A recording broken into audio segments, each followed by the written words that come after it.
bala moo jóge fa mu ko doon jullee dees na ko jéggal bàkkaaram yépp te yàlla du ko وبارك على من وهبت لي بجاهه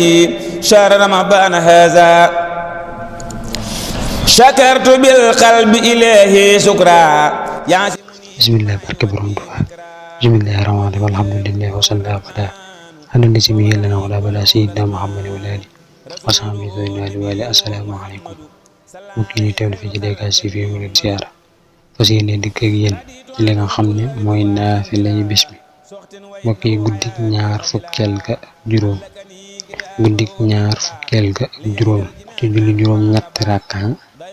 rakka bu jël mi jàng Faatiha ak benn suuratul Ixlaas ñeenti yoon mu ne ko def loo bala moo jóge fa mu ko doon jullee dees na ko jéggal bàkkaaram yépp te yàlla du ko mbugal mukk loolu mooy ngëneelal julli ka ñu tàggatu ñeent foofu bi beneen yoon wassalaamu aleykum wa rahmatullahi taala wa barakaatuhu رمضان شهر الأمان والمنى والفيضان ناجيت ربي بسهر رمضان شهر الأمان والمنى